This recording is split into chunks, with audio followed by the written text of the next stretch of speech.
कहानी अर्शी की चैनल में आप सभी व्यूवर्स का स्वागत है। आज फिर मेरी नंद उल्टियाँ कर रही थी। उल्टियाँ करके उसका बुरा हाल हो रहा था। हम सबको बिना पूछे ही समझ आ गया था कि उसको क्या परेशानी है। मेरा दिल जल रहा था, मुझे गुस्सा आ रहा था। जी चाह रहा था कि यह औरत कहीं गायब हो जाए और कभी वापस ना आए। इसके बारे में सोचते सोचते मुझे पूरा 1 घंटा गुजर गया। मैंने गुस्से से एक आखिरी नज़र उस पर डाली और फिर मुंह फेर लिया। और यह पहली या दूसरी बार की बात तो नहीं थी। मुझे इस घर में आए हुए 2.5 साल हो गए थे, मगर मैं पति के साथ होते हुए भी बे औलाद थी। और मेरी नंद अजीब ही औरत थी। उसका पति उसके पास भी नहीं था, वह अमेरिका में रहता था और नंद हमारे साथ रहती थी। मगर वह हर साल प्रेग्नेंट हो जाती थी और हर बार सेहतमंद बेटे को जन्म देती थी। और अब फिर से वह प्रेग्नेंट हो गई थी और मुझे गुस्सा आ रहा था। यह सब क्या हो रहा है? मैं हैरान थी कि यह कैसे बेशर्म लोग हैं। बेटी से किसी भी तरह की कोई पूछताछ नहीं करते हैं। कोई सोचता ही नहीं था कि यह हर साल कैसे प्रेग्नेंट हो जाती है। मेरी सास भी अनोखी औरत थी। हर बार बेटी के प्रेग्नेंट होने पर उसकी देखभाल अच्छे से करने लग जाती थी उसको अच्छी खुराक देती थी और जैसे ही उसके लिए यह बात बहुत खुशी की हो, बेटी का ख्याल रखते हुए यह हकीकत भूल जाती थी कि बेटी का पति इसके साथ नहीं था। मैं उन लोगों से परेशान हो चुकी थी।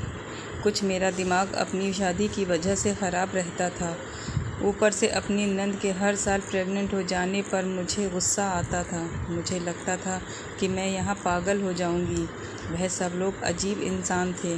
हमारे घर में बस 2 ही मर्द थे, मेरे ससुर और मेरे पति।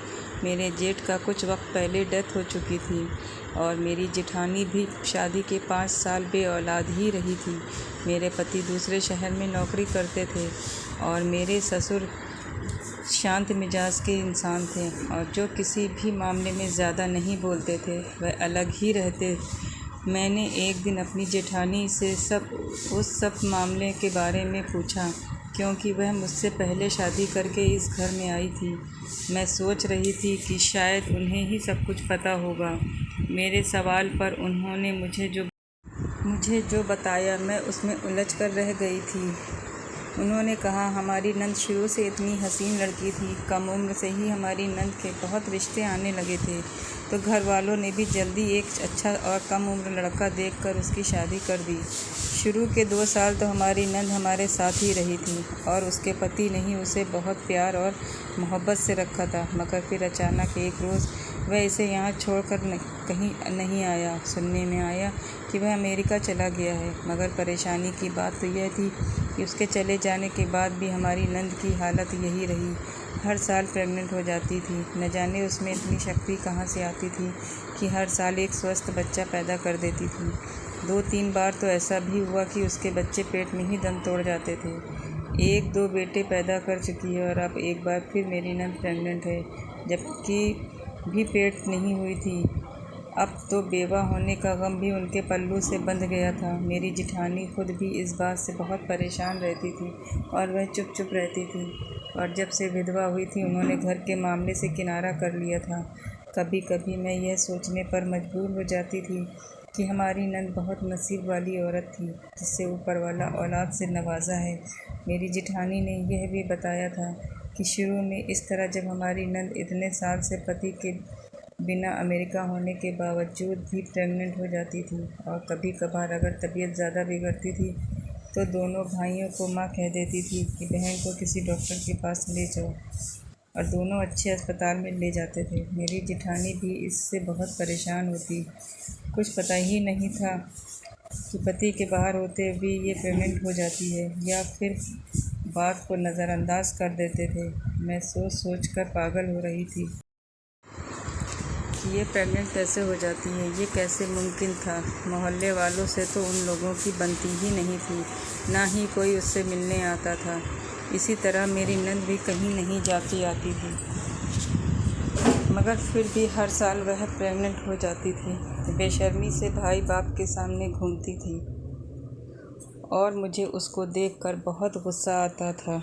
मेरी जेठानी की फितरत नहीं थी कि वह किसी किसी के मामले में दखल अंदाज़ी करें, मगर उनकी बातों से मुझे अंदाज़ा हो गया कि वह भी कुछ दिनों तो इस अजीब बात की वजह से हमारी नंद की खोज में रहीं।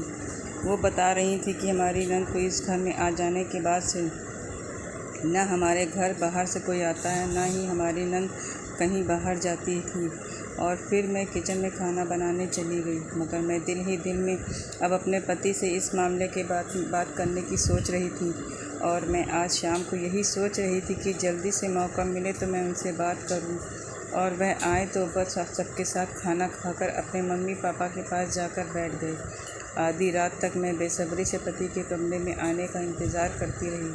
फिर कहीं जाकर वह कमरे में पहुँचे तो मैंने उनसे बातें करना शुरू कर दी और घुमा फिरा कर बात को नंद की तरफ ले गई। मैंने कहा, खैर आपकी फिर से खुशखबरी है और आप मामू बनने वाले हैं। मुझे लगता था कि शायद वह मेरी बात से चौंक जाएंगे या नज़रें चुराएंगे, मगर वह हाँ में सर हिला गए और बोले, भगवान करे सब कुछ ठीक ठाक हो जाए। यह सुनकर मेरा दिमाग ख़राब होने लगा। ये कैसे इंसान थे जिसे कोई परेशानी ही नहीं होती थी। मैंने ठंडी सांस भरी और अपने ख़याल उन पर ज़ाहिर कर दिया कि ये कैसे मुमकिन हो रहा है। उसका पति उसके साथ नहीं रहता तो वो मेरे बात को नज़रअंदाज करते हुए अपना मोबाइल निकाल कर बैठ गए। ऐसा लग रहा था जैसे वह ये बात सुनना ही नहीं चाहते थे। सारी बात करने कान में डालने के बाद भी मैंने उनके चेहरे को वैसे का वैसा ही पाया तो दिल ही दिल में इन सब की बेशर्मी पर हैरान होती और चादर ओढ़कर सो गई। मगर अब मुझे राज जानने के लिए कोई और ही रास्ता ढूंढना था, क्योंकि हार तो मैं भी नहीं मानने वाली थी। यह सब सोचते सोचते मैं कब सो गई पता ही न चला। सुबह जब जागी तो जैसे दिमाग खाली सा हो रहा था। मैंने वो सब बातें दिमाग से निकाल कर खुद को ताज़ा किया और नाश्ता बनाने में लग गई। फिर नाश्ता किया और कपड़े धोने के लिए छत पर जाकर मशीन लगा ली और पूरे ध्यान से कपड़े धोती जा रही थी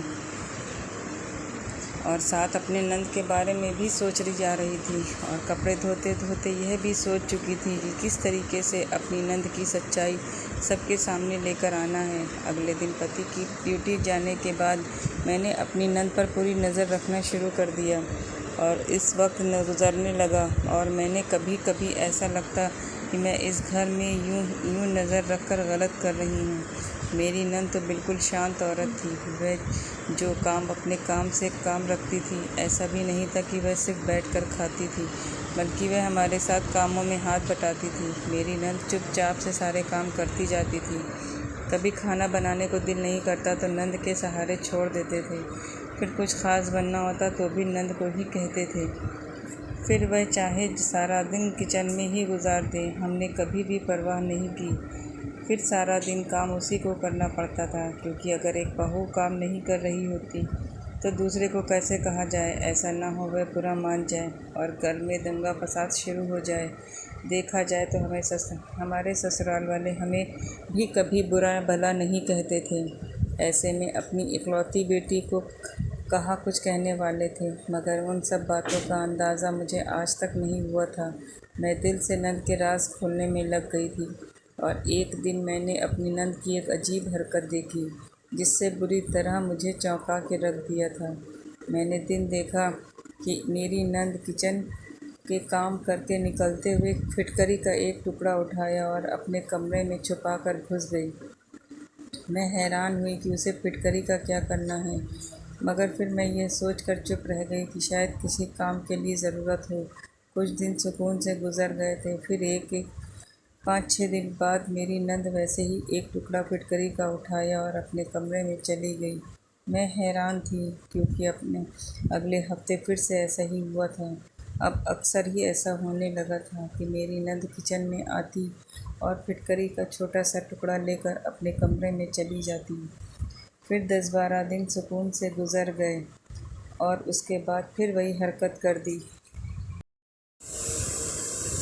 मैंने नंद के जाते ही फिर भागकर गलियारे में उसके कमरे की खिड़की की तलाशी और वहाँ से अंदर झांका तो मेरा यह शक यकीन में बदल गया।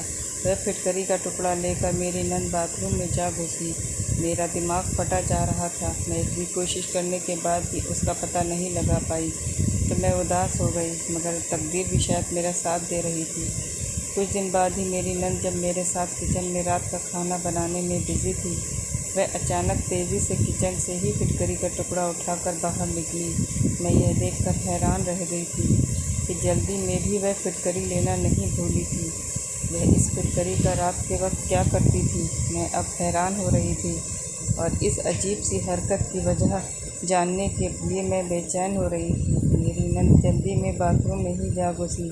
मैंने भी यह मौका जाने नहीं दिया और बाथरूम के रोशनदान तक किसी तरीके से पहुंच गई। रोशनदान काफ़ी ऊंचा था, जिसकी वजह से मुझे कुछ नीचे रखकर अंदर झांकना पड़ा था। जब ऊंचा होकर मैंने अंदर झांका तो हक्का बक्का रह गई। वह दिन का वक्त था, खूब रोशनी थी और अंदर का मंजर साफ दिखाई दे रहा था। अपनी नंद को फिटकरी का अजीब तरह से इस्तेमाल करते देखकर मेरे पैरों तले ज़मीन निकल गई थी। मैं फिर पकड़े जाने के डर से मैं बड़ी मुश्किल से खुद को संभालती हुई वहाँ से उतरी और किचन में जाकर अपने आप को संभालने लगी। थोड़ी देर बाद जब मेरी नंद किचन में दाखिल हुई तो मैंने ऐसा जाहिर किया जैसे कुछ हुआ ही न हो। मेरी नंद फिर से काम करने लगी और फिर काम खत्म होने के बाद अपने कमरे में चली गई। और यूं ही कुछ दिन और गुजर गए। एक दिन मेरी नंद को नहाना था और उसके बाथरूम में पानी आना बंद हो गया था। मेरी सास ने उसे किसी और बाथरूम में नहाने को कहा तो मेरी जिठानी ने उससे कहा कि तुम अगर चाहो तो मेरे बाथरूम में नहा लो। वो फ़ौरन इनकार कर गई। मैं यह सोच रही थी कि वह इनकार क्यों कर रही है, क्योंकि यह तो आम सी बात थी। किसी के बाथरूम में नहाना कोई परेशानी वाली बात तो नहीं थी। मेरी जिठानी ने कुछ नहीं कहा था और वहाँ से चुपचाप चली गई। मुझे लगा मेरी नंद बाहर वाले बाथरूम में नहाना चाहेगी, मगर मुझे हैरानी जब हुई जब वह नहाने के लिए छत पर चली गई।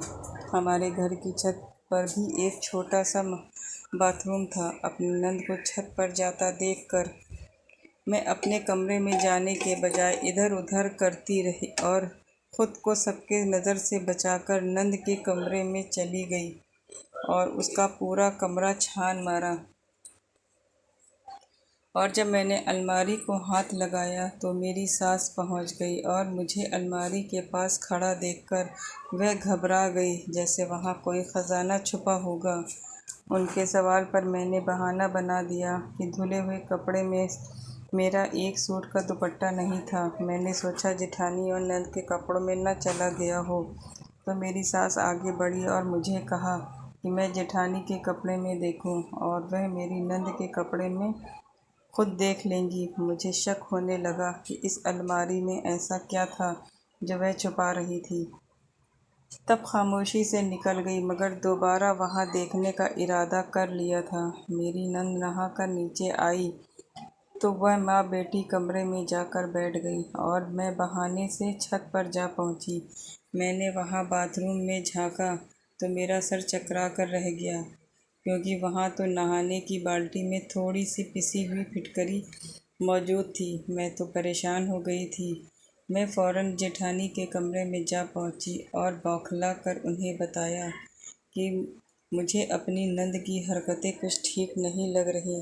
मेरी जेठानी चौंक गई। उन्हें हैरत हुई थी कि मैं अभी तक अपनी नंद की जासूसी कर रही थी और उन्होंने कहा कि मैं नंद को उसके हाल पर छोड़ दूं, क्योंकि घर में सब लोग देखकर भी कुछ नहीं बोलते हैं तो बेहतर है हम भी खामोश रहें। मगर मैं खामोश नहीं रह सकती थी। मैं घर में होती अजीबोगरीब हरकतों को नज़रअंदाज नहीं कर सकती थी। मैंने अपने कमरे में जाकर अपनी एक पुरानी दोस्त को कॉल मिलाई। मेरी वह दोस्त डॉक्टर थी और काफ़ी समझदार थी। मैंने दोस्त को बातों ही बातों में बताया कि मेरे नंद का पति बहुत सालों से अमेरिका में रहता है, मगर वह हर साल एक बेटे को जन्म देती है। मैं हैरान थी कि यह कैसे मुमकिन है। फिर मैंने उसे हर रात फिटकरी को गलत जगह पर इस्तेमाल करते हुए देखा। मेरी नंद अपनी जिस्म के एक हिस्से पर फिटकरी इस्तेमाल करती थी उस दिन बाथरूम से में रोशनदान से झांक कर जब मैंने देखा तो मुझे झटका लगा था। फिर आज मैंने ऊपर छत पर भी फिटकरी का पानी देख लिया था। मेरी दोस्त ने सलाह दिया कि हो सकता है वो किसी बीमारी का इलाज करती हो, क्योंकि फिटकरी बहुत सी बीमारियों का इलाज भी है। और मैं यह सुनकर परेशान हो गई और अगले रोज़ सुबह के वक्त मैंने नंद से पूछ ही लिया, फिटकरी का इस्तेमाल क्यों करती हैं। मेरे सवाल पर वह बिना घबराए सुकून से बोली कि भाभी, मेरे जिस्म पर कुछ प्रॉब्लम्स हैं। मैं जब भी बाथरूम इस्तेमाल करती हूँ तो मेरे जिस्म में कुछ हिस्सों में जलन होती है। मैं इलाज के तौर पर फिटकरी का इस्तेमाल करती हूँ और इसी में ठीक रहती हूँ। मैंने कहा, ठीक है। मैं फालतू का इतना सोचती रहती थी और उस पर नज़र भी रख रही थी। मेरी नंद चली गई और मैंने सर पकड़ लिया। फिटकरी का इस्तेमाल तो बेशक इलाज में हुआ, मगर मेरी नंद की प्रेग्नेंट हो जाने का मामला अभी अपनी जगह पर मौजूद था। मुझे उसके कमरे की अलमारी का ख्याल आया। शाम के वक्त जब मेरी नंद किचन में काम करवाने आई और मैंने सास और ससुर को खाना ले जाकर दिया और मैं नंद के कमरे में पहुंच गई, उसकी अलमारी आज बंद थी। मैंने उसके बेड के पास चाबी ढूंढी और मुझे वह तकिए के कोने में मिल गई। मैंने जल्दी से अलमारी खोलकर देखा तो मेरी आंखें हैरत से फटी की फटी रह गई। अलमारी में कोई आदमी का शर्ट लटका हुआ था, जिसको अभी अभी प्रेस की हुई थी, और नीचे भी 2 जोड़ी पड़े हुए थे। यह शर्ट किसी और की नहीं बल्कि मेरे अपने पति के ही थे। मेरे पति जब भी आकर मुझसे कपड़े धुलवाते थे तो उनमें यह जोड़े भी शामिल होते थे। मेरा पूरा शरीर घबराहट से कांपने लगा। मेरे पति के कपड़ों की मेरी नंद के कमरे में क्या काम था और ये इस्त्री क्यों किया हुआ था। मैंने कपकपाते हाथों से अलमारी बंद करके मैं अपने कमरे में पहुंची और खामोशी से बिस्तर पर पड़ी रही। अब जो समझ आ रहा था मैं वह समझना नहीं चाहती थी। मैं चाहती थी कि मैं इस बार जल्दबाजी न करूं, मगर यह बात छोटी तो नहीं थी। मेरी नंद का पति से दूर रहकर भी 60 साल बच्चा पैदा करना और मेरे पति के कपड़ों का उसके कमरे में मौजूद होना, मेरा दिमाग फट रहा था। मुझे वह पूरा घर ही चालबाज लग रहा था। यह कैसे लोग थे, यहाँ क्या हो रहा था। मेरा दिमाग सोचने से इनकार कर रहा था। मुझे याद आया, जब मेरी जिठानी बेवा हुई तो मेरे सास और ससुर ने मेरे पति को उनसे शादी करने की सलाह दी थी, मगर मेरे पति ने यह कहकर इनकार कर दिया था कि वह भाभी का खर्च उठाएंगे, मगर वह मेरे अलावा किसी को भी नहीं रख सकते। वह सब सच था या ख्वाब नज़र आ रहा था। मैंने बहुत ध्यान से नंद की जासूसी करना शुरू कर दिया, मगर अब मेरे लिए रातों को सोना मुश्किल हो गया था। मैं अक्सर रात को फिरती रहती थी। मेरी नंद किसी रात अपने बेटों के साथ सुलाती और किसी रात सब बच्चे नाना और नानी के पास होते थे और मेरी नंद अकेले कमरे में सोती थी। अपनी नंद की निगरानी करते हुए एक रोज़ मैं सुबह 5 बजे उठ गई और फ्रेश होकर कमरे से निकल गई। मेरा इरादा नंद के कमरे की तरफ जाने का था, मगर आंगन में नज़र पड़ी तो मेरी रूह फना हो गई। आंगन में किसी मर्द का साया नज़र आ रहा था। साया चलता हुआ दीवार के पास पहुंचा और दीवार पर चढ़कर दूसरी तरफ कूद गया।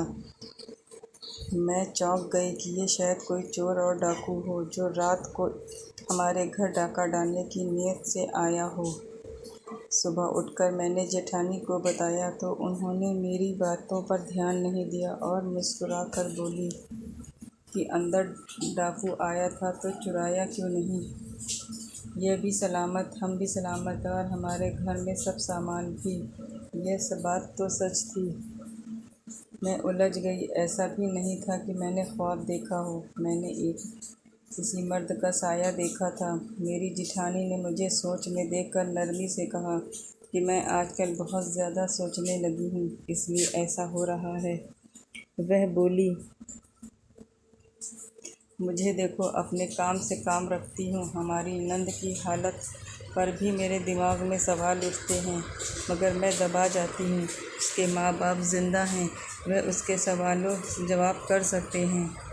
हमारा कोई लेना देना नहीं है। आइंदा तुम भी यह सोचे दिमाग से निकाल दो। वह काफ़ी हद तक ठीक ही कह रही थी। यह हमारा मामला नहीं था और मैं ज़रूर उनकी बात मान लेती, मगर सच जाने बिना खामोशी से एक तरफ नहीं बैठ सकती थी। मैंने अपने पति के कपड़े अपनी नंद के कमरे में देखे थे और यह कोई मामूली बात नहीं थी। मैं यह बात अपनी जेठानी को भी नहीं बता सकती थी। उनके समझाने पर मैंने सर हिलाकर यही साबित किया कि मैंने उनकी बात समझ ली है और अमल भी करूँगी। एक रोज़ जब मेरी नंद अपने कमरे में अकेले सो रही थी, मैं रात के दूसरे पहर अपने कमरे से निकलकर दबे पाँव उस कमरे की तरफ बढ़ी तो मेरी नंद के कमरे से कुछ आवाज़ें आ रही थीं। उन्होंने मुझे चौकन्ना कर दिया। मैंने कान लगाए तो अंदर मेरी नंद की धीरे धीरे रोने की आवाज़ आ रही थी। अभी मैं रोने की वजह सोचती या कुछ जानने की कोशिश करती, मुझे मर्दानी आवाज़ सुनाई दी, जैसे कोई मर्द बहुत धीरे से बात कर रहा हो। मेरा शक यकीन में बदल रहा था। मेरी नंद के कमरे में कोई आदमी भी मौजूद था, मगर आवाज़ बहुत हल्की थी, जिसकी वजह से मैं पहचान नहीं पा रही थी। यह मेरे लिए अच्छा मौका था। मैं सच्चाई जान सकती थी, मगर मुझे डर था कि कहीं मुझे अंदर वह शख्स नज़र न आ जाए जिसके होने से मैं डर रही थी। मैं इस खौफ से उसी कमरे में जाकर बंद हो गई और सोचने समझने की सारी शक्ति भूल चुकी थी।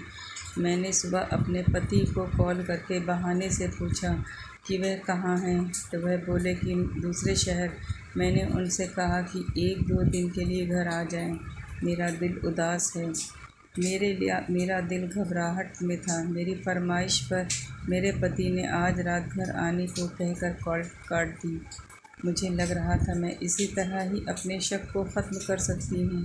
पूरी रात मैं इंतज़ार करती रही और मेरे पति घर नहीं पहुँचे थे। मैं फिर से उठकर नंद के कमरे में दरवाज़े पर पहुँची तो मुझे आज भी वही हल्की हल्की आवाज़ सुनाई दे रही थी। मुझे गुस्सा आने लगा। मैंने एक ज़ोरदार आवाज़ के साथ दरवाज़ा पीटा तो घर में एक भूचाल सा आ गया था। मेरी सास ससुर अपने कमरे से निकल आए और जेठानी भी बाहर आ गई और मेरी नंद ने दरवाज़ा धीरे से खोला तो उसके चेहरे का रंग उड़ा हुआ था। वह अचानक से इस शोर से डर गई थी। मैंने दरवाज़ा धकेल कर खोल दिया और अंदर मैंने जिस शख्स को देखा, मेरी तो आंखें हैरत से फटी की फटी रह गईं। कुछ यही हाल मेरी जेठानी का भी था, मगर मेरे सास और ससुर बिल्कुल आराम से खड़े थे। इसका मतलब उन्हें यह सब कुछ पहले से मालूम था। मेरा तो दिमाग ख़राब हो गया था। यह सब क्या था? मैं चुपचाप खड़ी थी, हिम्मत करके बोल पड़ी। उस टाइम घर में मेरे पति भी आ गए। सबको मेरी नंद के कमरे के दरवाज़े पर जमा हुआ देखकर वह भी वहीं आ गए और हैरत से सवाल करने लगे। मैं यह हंगामा खड़ा करके सबके बीच बुरी बन गई थी। वह शख्स जो सामने सर झुकाए खड़ा था, वह कोई और नहीं बल्कि मेरी नंद का पति था। मुझे और मेरी जेठानी को यह हैरत हुई कि वह छुपकर बीवी से मिलने क्यों आया हुआ था और वह तो अमेरिका में था, फिर इंडिया घर कब पहुंचा? यहाँ यह सब क्या माजरा था? हमारी समझ से बाहर की बात थी। मैंने सबके बीच सच बोल दिया कि मुझे अपनी नंद पर शक था। मैंने कल भी उसके कमरे में किसी आदमी की आवाज़ सुनी थी और फिर पति से दूर रहने पर उसका हर साल प्रेग्नेंट हो जाना भी हमारे लिए सोचने की बात थी। मेरे पति ने हमारी उलझन पर गहरी सांस भरते हुए हकीकत बताई, जिसने हमें अंदर तक हिलाकर रख दिया। हमने अपनी नज़रों से अपने नंदोई को देखा, जो अभी तक सर झुकाए खड़ा था, और मेरी नंद भी परेशान सी खड़ी थी। मेरे पति ने बताया कि हमारी नंद का पति अमेरिका कभी गया ही नहीं था, वह इंडिया में ही था। और अक्सर रात को अपनी बीवी बच्चों से मिलने आता जाता रहता था। यह बात मेरे सास ससुर और मेरे पति भी जानते थे, मगर बस उन्होंने यह सच्चाई हमसे छुपाई थी, क्योंकि मेरे नंद के पति ने दोस्तों से लड़ाई में गलती से एक दोस्त का कत्ल कर दिया था, और तब से पुलिस मेरे नंद के पति को तलाश कर रही थी। वह मुजरिम करार देने के बाद से वह डर गया था और लोगों में यह बात फैला दी गई कि वह अमेरिका चला गया है। इसलिए वह छुप कर मेरी नंद से मिलने आता था और उसके लिए मेरे पति ने अपने कपड़े दिए हुए थे। जाहिर है मेरी नंद कपड़े धोती तो हमें शक होता, इसलिए मेरे पति हर बार आकर अपने कपड़ों के साथ वह कपड़े भी डाल देते थे। मैं शर्मिंदा हो गई और आगे बढ़कर अपनी नंद को सीने से लगा लिया, और वह यकीनन इन तमाम हालात में काफ़ी मुश्किल का शिकार रही होगी, इसलिए वह अपने पति से मिलकर रोती थी। हम दोनों भाभियों का शक उसे भी परेशान करता था। सच का पता चलने के बाद से मेरी नंद के पति मिलने आते थे। हम घर वालों को अब पता होता था। कुछ महीनों बाद उनका केस हल हो गया और सबूत के साथ उनकी बेगुनाही साबित हुई, तो पुलिस से जान छूट गई और मेरी नंद अपने पति बच्चों के साथ अपने ससुराल चली गई। दोस्तों, आपको यह कहानी कैसी लगी कमेंट बॉक्स में ज़रूर बताएं। वीडियो पसंद आई तो वीडियो को लाइक करें और चैनल को सब्सक्राइब करें। और हाँ, बेल आइकन को प्रेस करना ना भूलें, ताकि मेरी आने वाली नई वीडियो की नोटिफिकेशन आप तक सबसे पहले पहुँचे। अल्लाह हाफ़िज़।